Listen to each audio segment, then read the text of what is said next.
We begin with breaking developments in Iraq. U.S. airstrikes, and tonight, the new images coming in. F-18 fighter jets racing across the skies over northern Iraq and dropping precision 500-pound guided bombs. These images of the aftermath, the plume of smoke off in the distance.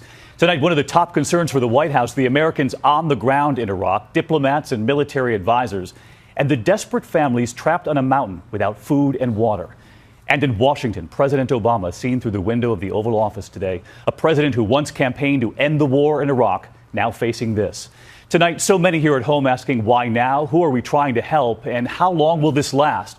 Our team on the breaking story, John Carl at the White House. But first, our chief global affairs correspondent, Martha Raddatz, leading us off tonight. Martha, good evening.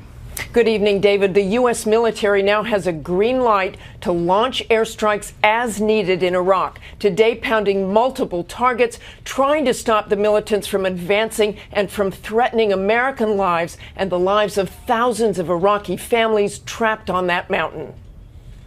The first strike, 12:45 p.m. Iraq time, broad daylight.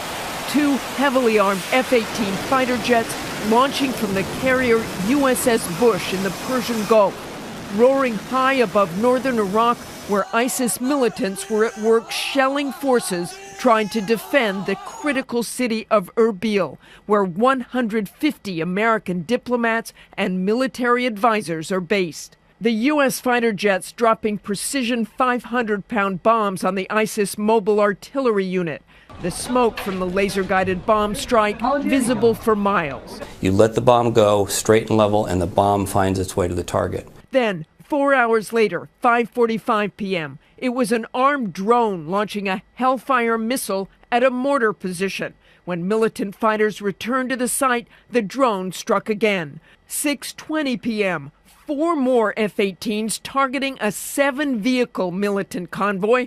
The Pentagon says a total of 8 bombs dropped, neutralizing the convoy and a mortar launcher. The strikes being called as needed to try to stop the advance on Erbil and to keep those Americans safe. Meanwhile, that other mission, to save lives on that mile-high mountain. At the top, tens of thousands of members of a religious minority trapped for days by the ISIS militants, threatening them with death. Today, these images. Iraqi helicopters mobbed by the starving Yazidi people, children lifted up to safety.